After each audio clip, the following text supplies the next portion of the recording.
So this is Glasgow's Old Firm derby, the city's sporting soul. A Glasgow 850 podcast special. We have the 21st century voice of Sky TV's Derby Day commentaries.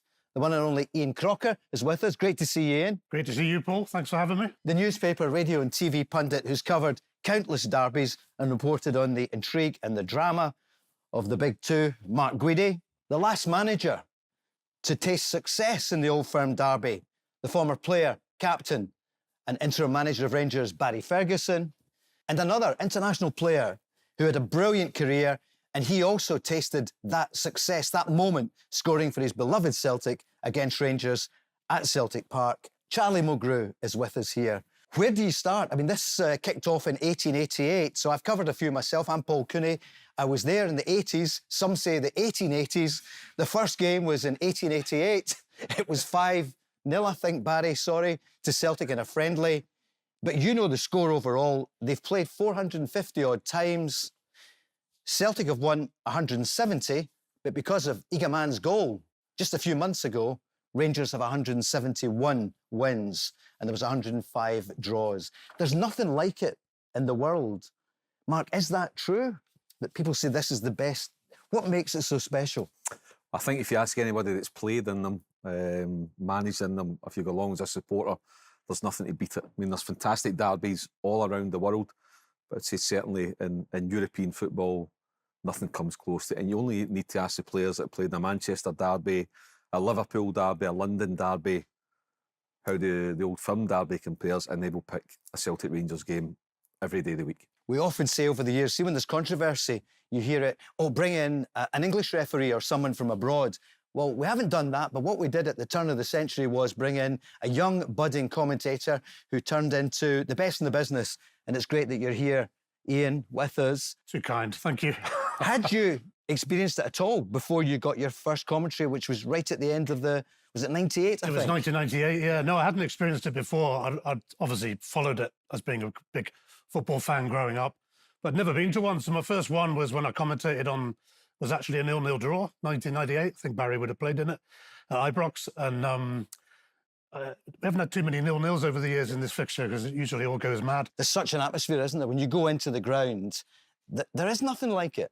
Absolutely nothing like it. You know, I'm sure in South America they might think they can stake a claim. I mean, I've been to a lot of derbies in England. Newcastle, Sunderland, not bad. Burnley, Blackburn, surprisingly, as Barry might, if he played in it, might testify, was pretty tasty. But nothing gets close to Rangers and Celtic. It's just an incredible atmosphere and still gives me such a big buzz when the derby comes along. Barry, you grew up in Lanarkshire and there was only one team for you. What was it like? Because you're in the record books now, along with John Gregg, as the only man ever to play, to captain, and to manage your boyhood heroes. What's that like going into a Celtic game? It's special. Look, as you mentioned, they're lucky enough to play in it, and then obviously captain the team that I grew up supporting, to lead them out, and then obviously not so long ago to manage. Yeah, it was special not just to myself but to my family and my friends. And as you mentioned there, I grew up a Rangers supporter because my father was Rangers daft, and then obviously my brother went on to play with Rangers. So I wanted to follow it. Yeah, he was a very good player as well, and I wanted to follow in his footsteps, and thankfully I went on and done that. Did you pinch yourself then back in April, May when you went to play the Champions? And there's always something in it. How did you feel when it went to 2-2? A lot of people expected Celtic were, on the ascendancy, but Igaman gave you a special moment. Yeah, I was nervy going in the bus, turning up at Celtic Park, but when I walked off the bus, I get the usual welcome for the Celtic fans, which was nice. And then, listen, that fired us up, and thankfully my team that day, I thought for 60 minutes were exceptional. Celtic obviously come back into it because they've got really good quality, and then we decided to make a few changes, which thankfully worked for us. And as you mentioned there, Hamza thankfully got the winner towards the end. And I'll be honest with you, I've won a right few Old Firm games and played in them, but that beats a lot, managing a team to win against Celtic. And it was 5 years Rangers hadn't won a game at Celtic Park. So, yeah, that was certainly a special day for myself. Yeah, the last one charging, the manager charging down the touchline. It wasn't Cherny. That wasn't obviously the manager. That was the player. It was Steven Gerrard in that game. I did think about charging down the sideline, but I thought it wasn't a good idea. So I kept myself in the box beside the security. And Charlie, what was it like then scoring the goal? Crocs was the commentator. Yeah. Corner kick. Listen, Paul, growing up a Celtic fan in the city and watching the games through the 90s and watching Celtic getting beat a lot of the time, Andy Gorham making unbelievable saves. Celtic was such a great team under Tommy Burns, playing some lovely football with great players like Cadet, Di Canio, Pierre, John Collins, who was my hero. I loved him. Number 11 playing for Celtic. Watching him was amazing, and just never seemed to kind of win a lot of games and dominate games, but not win them. To then be the person that is in that moment ready to header the ball against Rangers is a surreal moment. Just come back to it, you see the ball coming towards you and you're like, this is actually coming towards me here, even though it's something you worked on, you just don't. That moment just can't be described. And then I just thought, what's the easiest way to connect with this? And I think a volley would have been too much skill for me, so I just went for my head and managed to connect with it and put it down. Number one rule, keep the ball down, and it managed to bounce and go in the net. It's not what I meant to do. It's to just keep the ball on target, and then when the ball hits the net, it's a surreal feeling. It gives me shivers in the back of my neck thinking about it now. Thinking about growing up and supporting and dreaming of that moment and commentating yourself, maybe kicking the ball and commentating in these great players, and watch Barry as well growing up in these games, and all of a sudden it's you playing in that game. So I still need to pinch myself now to remember it and to get back to that moment. Could you sleep the night before the derby? You got to sleep eventually. You were running it through your mind, and you were trying to do everything absolutely perfect. Train right, eat right, get to your bed at a good time. So you'd done everything right, and I was all right to sleep as soon as you woke up in the morning. But that feeling in your stomach is like nothing else. You know what's coming. I remember actually had a pair of orange boots one night in a hotel, and I sat and I thought I can't wear orange boots at Ibrox, so I coloured them in with a black Sharpie pen. I swear to God. I sat the whole night. It took me about an hour and two Sharpie pens, and I coloured them in. I coloured them in black. And then I ran out for the warm-up and it was raining, so they turned copper. So I just took them off and never wore them. But I remember that. It's just a memory in the hotel there. So you woke up the next morning, that feeling in your stomach, you were nervous, it was anticipation, there was excitement, there was all sorts in there, and then eventually step out. And my first ever game against Rangers was at Ibrox, and I wasn't in the team, and I went and spoke to Neil Lennon about getting in the team and told him I didn't want to just make up the numbers, I wanted to play. The next game came on the Sunday and it was Rangers. Neil Lennon used to walk in and just name the starting 11, and then the subs, just name them right off, similar to Martin O'Neill done, and he started naming it, and I remember sitting there going, I've not played in a few months, and I'm sure I'm in the first 11 there. And I was actually, the team went up and I was in the first 11. I was like, oh no, what have I said? All of a sudden now you're in the team and now you're having to play, and we ended up winning 2-0. Samaras scored 2. That was a kind of change, the start of my Celtic career, getting in the team, and I never kind of left the team after that. So great memories. Barry, there's great camaraderie with the players at times, isn't there? It's such a fierce rivalry. But behind the scenes, what's it been like over the years that you remember? Listen, when you cross that white line, you're going to war. You want to win for your team. Off it, always been huge respect for one another. I respected every Celtic player I come up against, and I think that's the way you have to be. And I thought that was the best way to be, and that's the way I get brought up to be quite honest with you. Look, you're wanting to beat your fiercest rivals every time you enter the park. There's no doubt about that. But look, when that whistle went, you would have done anything to win a game of football. Scratch, bite, kick, whatever it was. I tried everything. But once that whistle went, even if it ended in defeat and you were disappointed, I would always put my hand out and shake their hands, and then obviously the respect would come back. You sometimes get it from the crowd though, don't you? And sometimes you looked up and it was people you really knew who were Celtic fans. Certainly when I was at Celtic Park, yeah. As I said, it was It was interesting, the reception I got at times. But listen, that's part of it. That's what makes the game so unique. They're fired up, desperate for their team to win. I'm on the pitch, desperate for my team to win. And look, I don't think at any stage I've been overboard. Look, there was some things shouted, which, listen, you just goes in one ear and out the other. But you just need to go on with that. But listen, in terms of the game, nothing beats it. I've played in, Croc's mentioned Blackburn, Burnley, Birmingham, Aston Villa. And you know what? They're fierce. They are fierce games, but they're nowhere near. They don't even touch an Old Firm game. It's the best game in the world by a country mile, in my opinion. Mark, covering them over the years, and some of the headlines are not so good, but anywhere you go, and I was lucky enough to go and cover lots of games, the taxi drivers always talk about Rangers, Celtic Rangers. Who do you support? They would mention different players there. That it's just going right round the world, this match. It's a belter. You know, you can't beat it. We were sitting listening to Barry and Charlie, Ian, who commentates, who just takes it right into people's living rooms with that expert voice that he has for TV and the way he describes the game and his co-coms beside him. So it is a great fixture, and being a journalist and covering it. My first one was for the Sunday Mail in 1995. Covered many that Charlie played in. The one as well with Barry at Hampden, the 2002 Scottish Cup final, a 3-2 game, dramatic game. That was the only time you gave me a 9 out of 10, by the way. Did you look for them, Barry? Yeah, I always look for Mark Guidi's ones. Barry. And listen, he gave me a few shockers at times. I'll take on the chin. They were always deserved. Yeah. I remember as well being at the game. It was a Sunday night game, 6:05.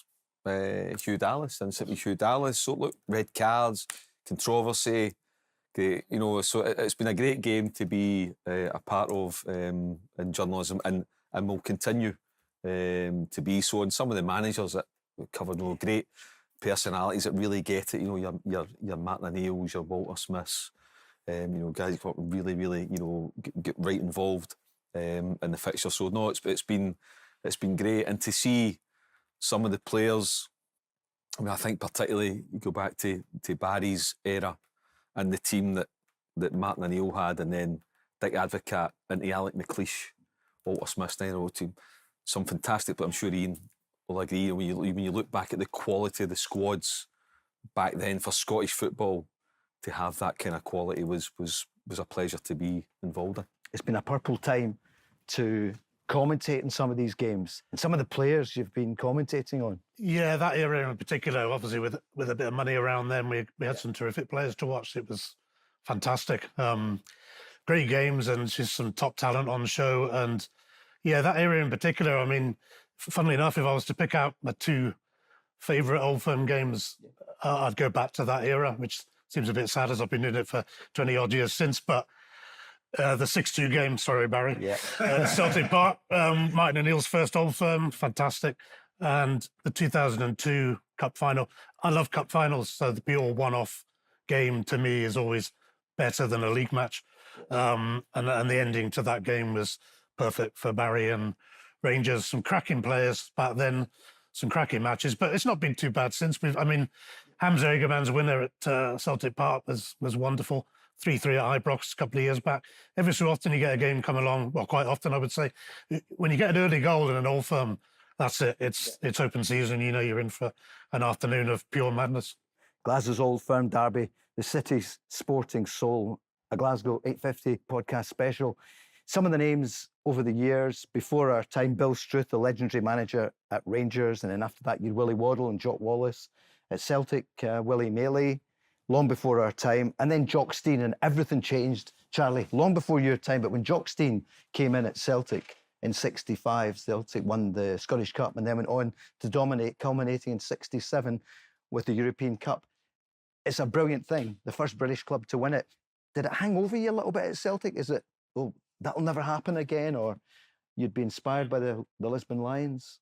No, I don't think, I wouldn't say it hung over you, because I think realistically, you know, these days you're not going to win the Champions League, so it's not something that hangs over you. It's more a proud thing to be part of a club that the first British club to win the European Cup, Champions League, whatever you call it, and to still see the Lisbon Lions go about. God rest John Clark, he was the kit man and used to remind us constantly about it. But what a great guy he was, and Betty All used to come in, and a load of them used to come in, and they would talk about it quite a lot, and I would wind them up and say football was different then, it was a different sport, and they didn't like that. But no, we had a laugh, and it's an honour to be a part of a club that's got that title. How the game's changed, though, can you imagine it? John Clark was the kit man. He was such an unassuming guy. Yeah. But could you imagine a Champions League winner now, Mark, come back to work behind the scenes at the football club? Well, John Clark was in charge of Shots Juniors for a while, and he signed me for Shots. I played a game, so then John managed to see sense and freed me. And so he was the second Lisbon Lion to free me. Tommy Gemmell freed me at Albion Rovers. As well, so as a recurring theme. They knew a player, didn't they? Yeah, they did. I never played at St Mirren. It was an old firm combination of Davy Hay and Gordon Smith. Wow. So it was great. But when you go back to that, what a great thing about John Clark, and you go right back, he was a kit man, I think, way back to like Wim Jansen, Dr. Vengloss's time. You know, to do that, it just shows you what the club meant to him and to be involved. And you've never heard a manager, a coach, or a player, whether it was first team or youth team, that said a bad word about John Clark, and he wouldn't say a bad word about anybody. He was a terrific man. But you're talking about the Lisbon Lions, Paul, very, very special, you know, to be the first British club to win the European Cup.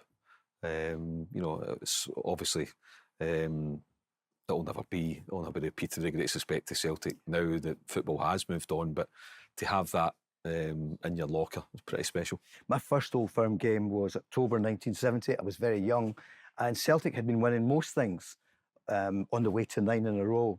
But it was the League Cup final at Hampden, and I was up in the Old North Stand, and it was a young Derek Johnson, 16 years old, rose above Jim Craig and Billy McNeil and nodded in for Rangers. And little did I know I would work with Derek for over 20 years.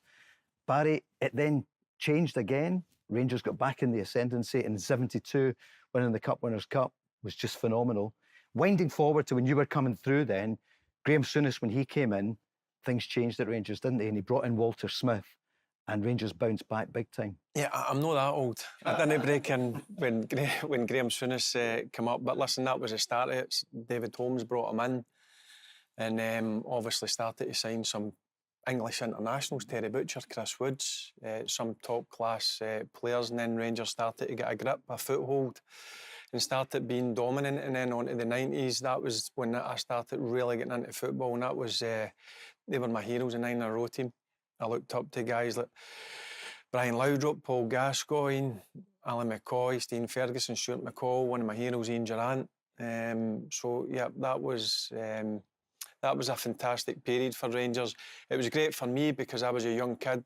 I think I started in '94 as an apprentice, and it was a brilliant grounding for me to go and watch these guys train and watch how they went about their work, the way that they treated every training session like it was their last. And I took a lot out of that group of players. They were a phenomenal bunch. They were just a group of winners, and as I said, every single training session was so demanding, and that was down to obviously Walter Smith and Archie Knox. So yeah, it was a great era for me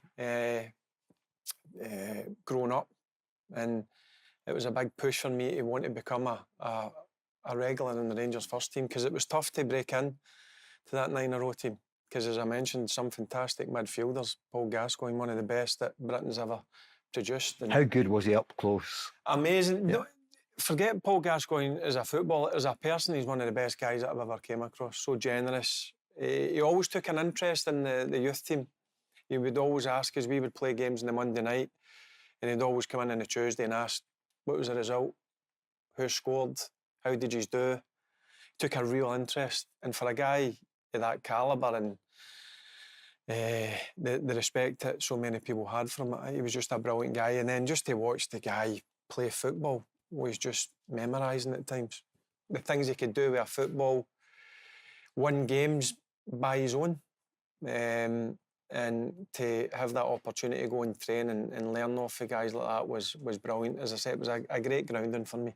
Charlie, for you, the players that you really looked up to, you don't look up to many, you're 6'4", but Henrik Larsson.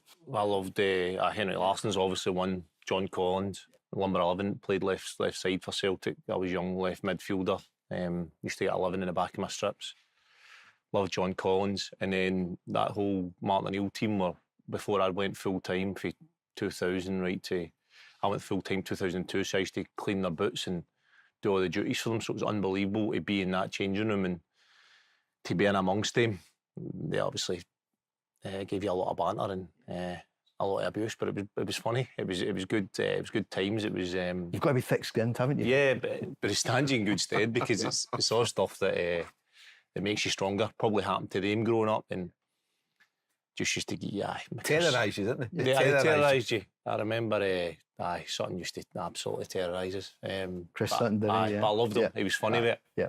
And them also, all them were my heroes growing up and watching them playing in Glasgow derbies and it was brilliant. What was it like an Old Firm derby week? Is it different behind the scenes? You try and keep it the same, but every player knows what's coming. Everybody says just do the same prep, remember, you know what's coming, you know in the back of your mind the big game that's coming, you know what it means at the top of the league, you know what it means whether it's a cup game or whatever, you know what it means to the fans. So, but you don't actually get right in the moment for me until I'm at it. The day comes and the morning comes and then the build up and then you start going out the tunnel to see the pitch and then you get to do the warm up and you just start to feel this atmosphere and you know what it means to your family, you know what it means to your friends. You know if it doesn't go right, your phone's quiet. You know if it does, you hear from people. I'm talking about family members, everybody, the people. It means a lot to people. So, I used to come after games and you would know that day like what people were feeling. You get a feeling, and then talking about results in the paper there, Mark. Yeah.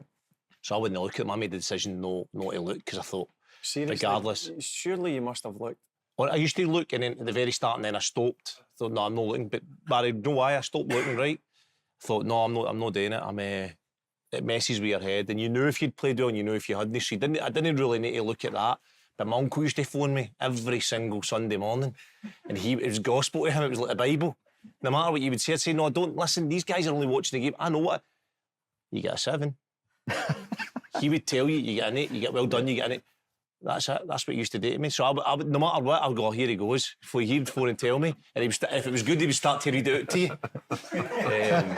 Unbelievable, man. The first thing I done every Sunday, if we had a game on a Saturday, would go and buy the Sunday Mail so I could see what you gave me. It was that bit in the inside, wasn't it? With the bit of a paragraph. See, to be honest, I have to say, I don't know, but when you were doing the game, you were like a Saturday afternoon game, and but more often than not, it'd be a lunchtime kick-off. But try to watch the game, do a match report. You maybe have a 1,100 word match report and do 22 man by man. I mean, it's almost impossible. I mean, to be honest, if you get an 8 and a 9, I just used to put the numbers in a hat and pick one. I'll give that to that. But you're talking about the players, Paul. As a journalist covering the games, I'm not a morning person, but on a Saturday, if it was Celtic Rangers, I was up at the kit, and my wife, not interested in football, she'll say, Celtic playing Rangers are they? I'm like, you've got a wee springer step, you're up early. And it was, I don't know what you think, Cox, but players, but lunchtime kick-off, you got up, a bit of breakfast, right to the stadium. Thought it was... You've killed that for Barry, by the way. He's getting 9s up in the wall. But it was genuinely a privilege to be a part of it and write for the paper for it. I find that I hardly get any sleep night before an Old Firm, even though I've done 90 of them, because you're always thinking about it. Nearly always up about, if it's 12 o'clock game, 6 o'clock, 6:30, can't get back to sleep. And you just think, so you actually get to the ground, you're like, but the game soon wakes you up, right enough. So, but yeah, still get the buzz for it. But you're right, sleep. But I mean, if players can sleep the day before that one, then well done. I know Charlie said I couldn't sleep. Couldn't. What were you worried about? Why couldn't you sleep? Well, because you've got to get it right, haven't you? I mean, you've got to get it right on the field. But also in the commentary box, if you make a mistake, let's be honest, massive. It's the one game where everyone would pick up on it. And that's the way commentators tend to look at things. You just want to get through without making a mistake. It wasn't so much that, it was just the excitement of the size of the game and the occasion that it is. just the buzz about it was, you know, and I still get it now. Still, The thing is, still the same. Crocs makes it look easy, Charlie. Can you imagine? So say, a Mike, go and do a 90-minute at Celtic. Can you imagine? So it makes it. But I have to say, just go back. Barry was exceptional. We know that he was As an a player, exceptional footballer, and I think in all the times doing the man-to-mans, I think ever gave 2 or 3 tens in 20 years at the Sunday Mail, and Barry was definitely one of. He was an exceptional midfielder. And Charlie was the other one. Charlie was brilliant. Charlie. Have we got a 10? Barry won the. That means no. I don't think your uncle could beat. I gave you a few. Barry won the Football Writers Player of the Year. Charlie won the Football Writers Player of the Year. So you know, they always say that journalist football they don't know anything about the game, but as soon as they get that award, you know, they're all over the journalist. It was a pat in the back. No, they do know what they're talking about. What's it like with the managers then? I want to ask you about fan culture, because Charlie, we saw you on just very recently with Brendan Rodgers, kind of interviewing him just afterwards, and you get a bit of humour in there as well. So you saw remember there was a bit of controversy about because he didn't wear his tie at Pittodrie. I actually, I never said this to him at the time, but when he came out of Pittodrie, I went, Brendan's looking good today. I thought the shirt, I thought it was a good look with the shirt unbuttoned and all that, and read it, said a restricted tie, but I didn't realise that people would actually turn around and say he's boycott. He's he's striking because he's not wearing the protest to the board. It was nonsense. Yeah. But you had a good line with him. I mean, it's the board would have been a tie round the head, wouldn't it? That's right. Just come running down the tunnel with that round the head. It was a bit much when you asked him. Or knee shirt on, imagine knee shirt on. You said that. Just the trousers on.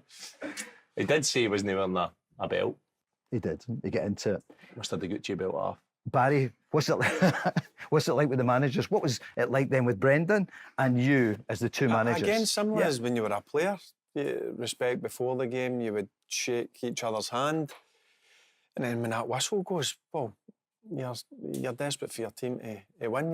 You're at war, and then after it, again, it's shaking the hand, and you would have a conversation because you would cross paths with doing the media because there's that much media you have to do. That's something that I was really surprised about. Like after a game, you were about 45 to 60 minutes after the game. You go in and debrief your team for 5 or 10 minutes, and then you were straight out to do Sky, and then you would do all the various other people, and then up and do the dailies and the Sundays. So no time anymore for a cup of tea or a glass of wine? No, that's one thing I was actually looking forward to, picking managers' brains, but you just didn't have time. That's the thing that kind of surprised me, because there's a lot of good managers, I believe, in Scottish football. It'd be good to pick their brains. Look, you would get a quick chat with them if you were up in early enough, in terms of an hour and a half before the game, you would have a quick couple of minutes with them. But you were that focused on making sure your team was ready and set up. That was your main concern, really. But listen, in terms of the managers, always had respect for every manager I come up against, similar to when I was a player, Paul, and I think that's the best way to be. Have you been embarrassed at any time, Mark, given that you have to cover the news side of it as well? I mean, you mentioned the game, the Hugh Dallas one when he was struck. There are things that go on, some of the chants that nobody wants to hear anymore. Is that difficult to navigate that as a reporter, a good journalist? It can be, you'd love everything to be smooth and just talking about the football, because like we said, over the years, there's been some exceptional players, some exceptional teams that's been a privilege to cover them. But yeah, there's other side of it, Paul. It's the baggage that's been, for 100 years, whatever it may be. Has it get better? I think it probably has, but I still think there's a long, long way to go. What I have noticed I'd probably say just the past 2 or 3 years, and I don't know if Crocs agrees, Barry's just managing it in it recently, is I think on the pitch, there's a lot more now just about the football. I think going back, looking at previous teams, there's maybe 1 or 2, if you want to call them hotheads, maybe in either team, and it became about them, and it became sometimes we play at the gallery, you look at the amount of red cards. And I think now it's about the football. I think it's sometimes, and I don't mean this in a bad way, I think some of the recent Old Firm games, it's been a kind of watered down version in terms of, the intensity and like rivalry on the pitch. But that can be a good thing because they're just focusing on the football. I don't know if the guys ever get caught up in it in terms of, going out for a one-on-one battle and want to get the better of somebody and maybe lose a wee bit of focus in terms of just concentrating on the game, you know. I remember Newland used to get us up for games as it was. It's an Old Firm game, and I was hyped up because I was obviously knew what it was all about, and I was ready to go. But then he added a wee bit to it, and he's like early doors, like make sure Lafferty you're up against him in that. First couple of minutes, the ball goes down the side, and it's like 70-30 in my favour to get it. I've read the ball into the channel, and I've slowed down just so I could get the ball and to get him and set a tone early doors. And I've got there, and he just touched it, and I've ended up getting booked in the first 5 minutes. You think to yourself, that's the last thing you need, know what I mean? But it's just amazing how the occasion can get to you and catch up with you. I don't know if it was that game or one game I ended up getting sent off as well. Just big. I didn't realise at the time, but I kept fouling and fouling. I was getting away, and I just eventually, people that were watching it were saying, "Oh, you were nailed on to get sent off." You weren't aware of it? Wasn't aware of it. I just remember just being in the heat of the battle and then I had a 50-50 again, and I went over the top of the ball and get sent off. So it's easy to get carried away. Crocs? Yeah, I mean, I can't remember the exact stat, but I think there's only been a couple of red cards in the last 20-odd Old Firms, which is extraordinary, really, when you consider what it was like back in the day. But I did the game of shame, as they called it. That was the end of my first season covering the Old Firm at Celtic Park when Rangers won the league. And anything that could have happened that day did happen. It was crazy. Guy falling from the top tier in the stand to the bottom, referee getting hit by a coin. I was talking to Neil McCann about it the other day, actually, who scored twice. And he said when Hugh Dallas gave the penalty just after he'd been hit by the coin, Paul Lambert's pointing to his head saying, you're not right for giving the penalty. McCann said, I was watching him taking the penalty. He said, but I actually thought there was going to be a pitch invasion. And he said, I was watching the fans as well because I thought I might be the first target here. So, yeah, it was obviously a side of the game we don't want to see. But there was just so much going on. And I remember they met in the cup final a couple of weeks later, and that was probably one of the tamest games ever because they all had to be on best behaviour. I remember Neil Lennon and Ali McCoist together at the touchline, and then Scottish Government waded in, and there was all sorts of inquiries going on, and they changed legislation, probably wrongly, and it made for bad legislation probably. But you'll remember that game, and all over Britain, suddenly everyone was talking about it for the wrong reasons. But listen, it's two passionate guys that care about their football clubs. And when you're in that moment, Paul, as I said to you, listen, for me, it was handbags. And it was over and done with. And after that, they obviously got on very well with each other. They're just two passionate guys that were desperate to win. And sometimes you get caught up in it. I get caught up in it. A couple of times I get sent off with one of Croc's favourite games, which I remember. I see that red card coming all after. I still gave you a 9 that day. But it was just one of the ones that Celtic were better on the day. And, listen, I just let the occasion get the better of me. And I remember Jonathan Gold running out and making all this gesture, and eventually the referee gave me a second yellow card, and it was a long journey into the tunnel and up into the dressing room. And then the beauty of football in Old Firm games, there was a game right round the corner, and then they come to Ibrox and we beat them 5. And that's where I get my first Old Firm goal. So it's amazing how football changes so quickly. But it's difficult, certainly when you come from Scotland and you're brought up, like Charlie brought up a Celtic fan. I'm obviously brought up a Rangers fan. And I'll be honest with you, my first 4 or 5 Old Firm games, I was actually a fan on the pitch. And I had to grow up quickly and realise that I had to try and let my football do the talking. No go about charging everywhere and trying to put tackles in where my game was built on like running the game, dictating the game. And that just comes with a wee bit of, obviously, maturity. What was it like, Barry, as a Rangers fan, when 2012 that Rangers then hit the buffers and then went down the divisions and there was no Old Firm derby for a number of years? Yeah, it was sore for Scotland, that, I think. It was disappointing because, as I said, this is a game that so many people are desperate to watch and so many people are desperate to be part of. And it was missing for so long, and I thought it affected the Scottish game up here. Because, Charlie, it was kind of flatter. I mean, Celtic were winning, I'm not taking away from it, but you just said about how special it is playing against Rangers. You must have missed that. Yeah, it is, aye. My first few years, I think my first year we played, or my second year we played them 7 times.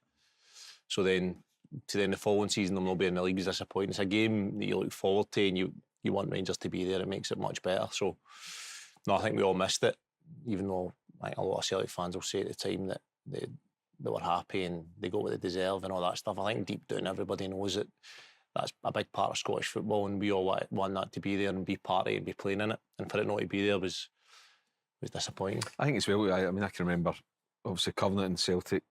Ronnie Dyler comes in for a couple of years. I remember covering league games at Celtic Park. It was 25,000 there because Rangers were not involved. So a big bit of the appetite was gone. You look at Celtic as well, whether it was by accident or by design, they downsize in terms of players, in terms of the quality of the players, and I think maybe Celtic's budget was hit as well, maybe because of not being there. So when you look at that, Neil Lennon decided to go. I think probably just missing that.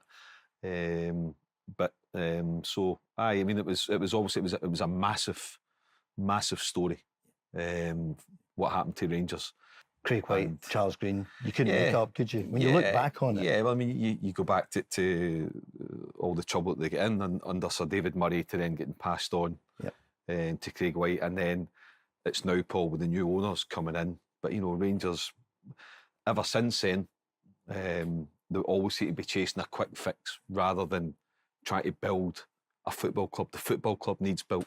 And I can understand why they chase quick fix, because you want to stop 10 in a row from Celtic, so I get all that. But ultimately, Rangers are still trying to recover from what happened 13 years ago, and it will still take a while, but hopefully in the right road. It's funny how the 9 has been impossible to turn into 10 for both sides, isn't it, Ian? You think it's nearly, but not quite, isn't it? Yeah. Celtic on a bit of a run again, but I don't know, will it ever be done? I think Rangers have got to come back stronger at some point.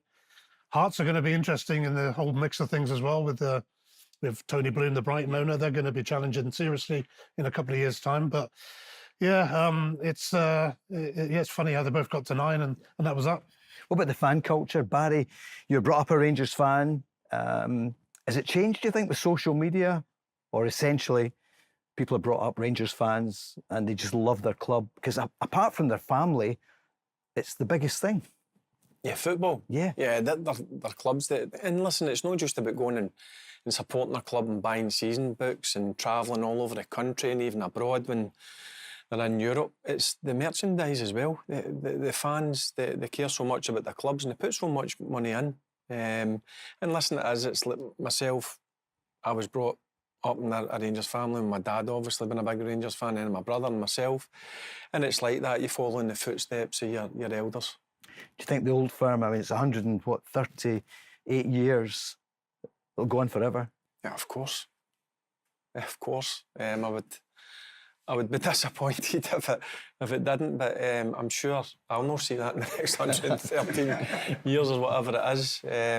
But listen, it's just I'm looking forward to the game at the end of the month. I love whether you're involved in a player, obviously lucky enough to be involved as a manager, but as a supporter, Crocs, I heard mentioned, he gets excited up at 6:30 in the morning.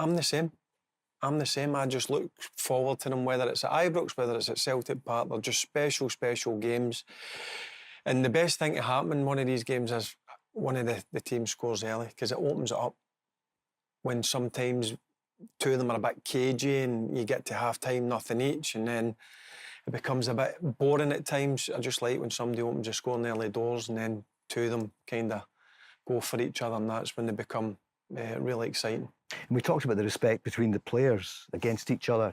The fans as well, by and large, what's it like? I know sometimes you'll be going through, say, Hamilton or whatever, and you get a bit of stick, but you quite enjoy it. Yeah, listen, as long as it's virtually 99% of the time, it's good banter.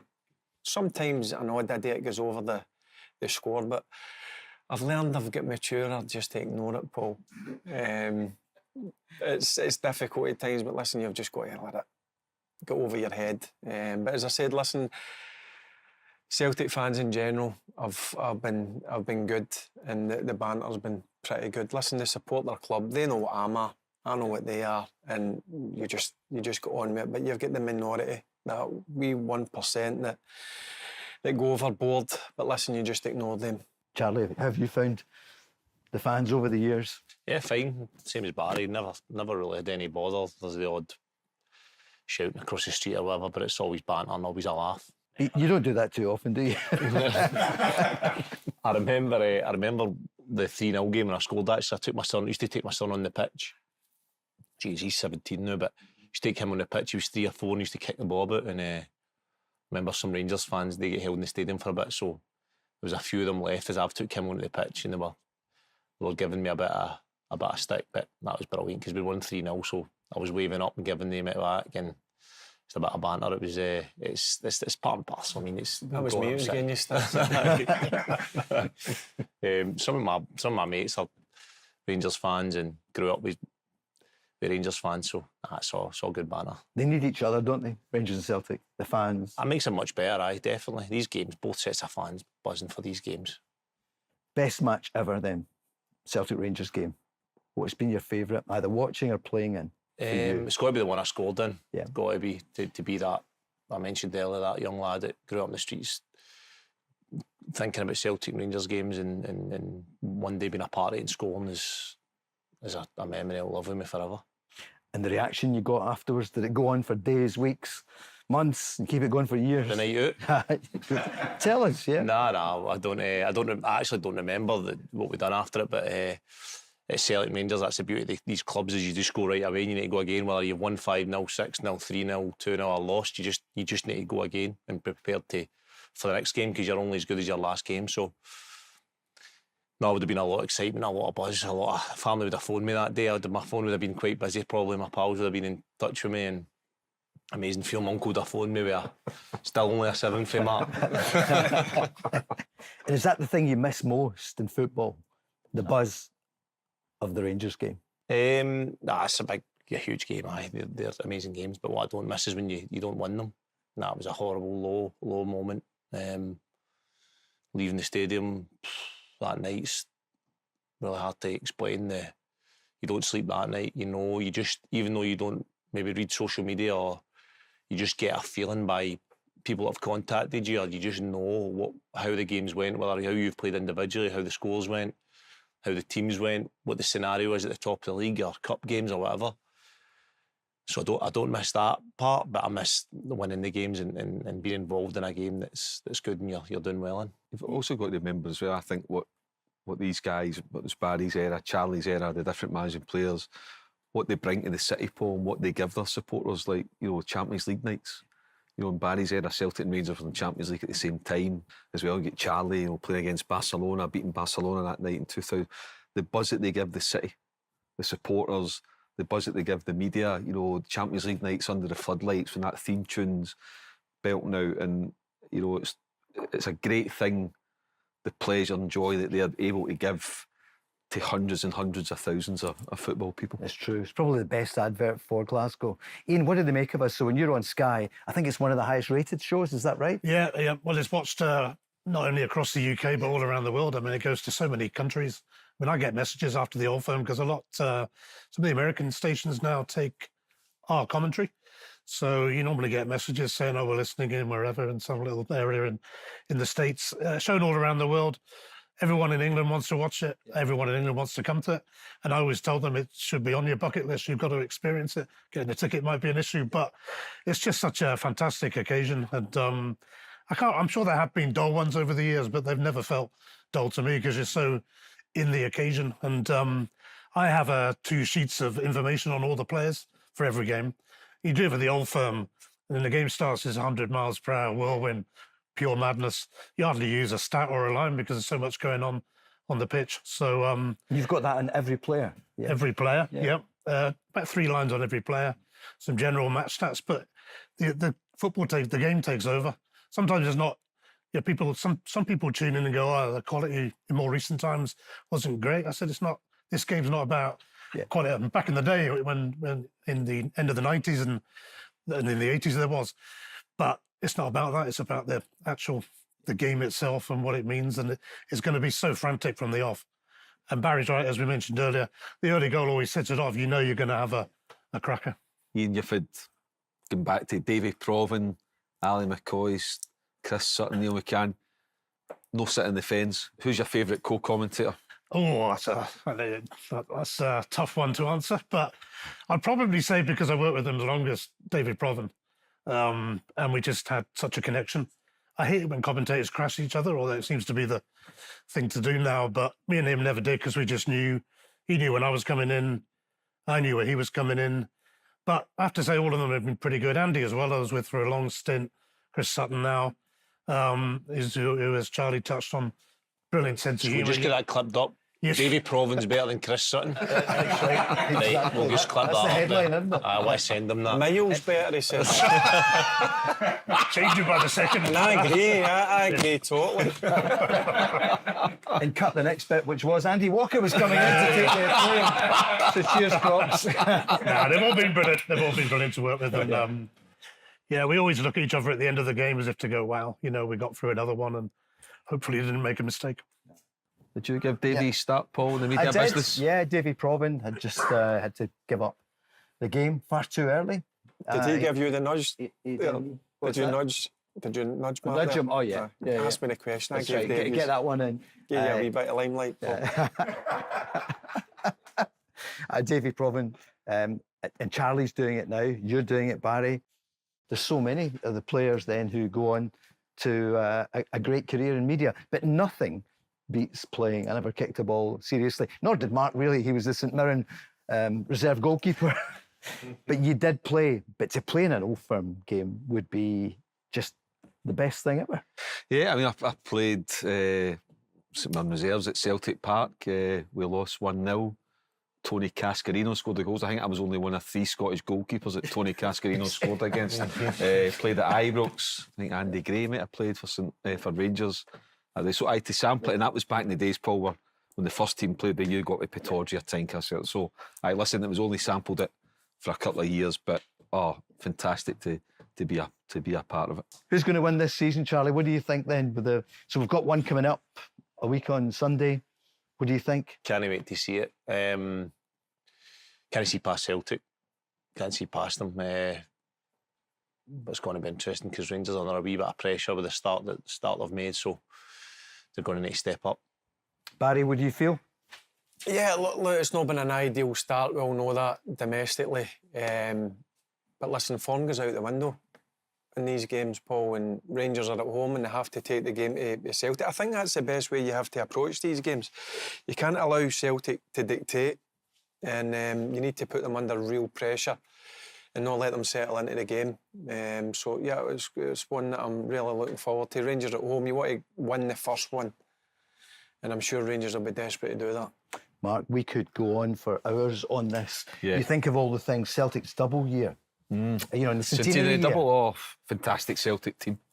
Great Celtic team. McAvenny, McStay, Ron Peter Grant, Andy Walker, Packy Boy. I mean, what a Celtic. And to beat that Rangers team, as Barry mentioned there, that Graham Souness had built, was quite exceptional. Yep, Celtic going to Seville. And then 5 years later, Barry's Rangers going all the way to the final as well of the UEFA Cup. Some amazing... It shifts, doesn't it? No one team gets this the whole way. It's been Celtic the last, 13 out of 14? Yep. You know, domestically, Celtic have ruled. And then you're talking about Rangers, 2008, and then under Giovanni Van Bronckhorst, 2022, getting to another European final. So like I said, they've given the country, the city, a lot of great European nights, and it's a great credit to them because it looks easy. But I mean, if you had more time, Charlie would tell you, but I mean, what does it take to beat Barcelona with Lionel Messi and the team, Barry's team, getting a 0-0 against Barcelona and stuff? It's not easy. Just like I say, it's not easy to win a title. I've got so much respect for these guys because it's 10 months of hard work, having to go out and do it week in, week out to get over the line to be that champion. And me and both these boys have managed to do that several times in their career, and a great credit to them for that. Ian, you've got your homework ready then for the game at the end of the month? Already thinking of it, already looking forward to it. I think the thing with Rangers is they're going to have so many players who haven't experienced this derby before, and that can be daunting, a daunting experience for anyone however long you've been in the game, your first Old Firm, you know, is like nothing else they've ever played in or even anywhere near it. I remember when Fernando Rickson came over, God bless him, and I was staying in the same hotel as him, and I had a beer with him, and he was just before the Old Firm, I think, and I was telling him about it, and he said, I've played in derbies in Holland. And I said, no, it's a different Fernando, it's different. Anyway, his first derby, or first two derbies, got sent off in one, and Bobby Petto was all over him in the other. And he did come up after one of the games and said, by the way, you were right about that. The Old Firm is the one. There's nothing like it, is there?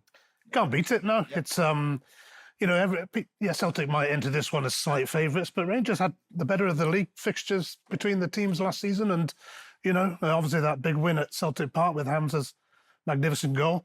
I just think you can never predict them. You can't, because you can't predict the unpredictable. I used to get some guy tweeting me when I responded to tweets a few years ago asking for a prediction. I just used to say 1-1, 2-2, 3-3, 0-0, sit on the fence and stay there firmly. Glasgow's Old Firm derby, the city's sporting soul, a Glasgow 850 podcast special. Until the next time, enjoy it.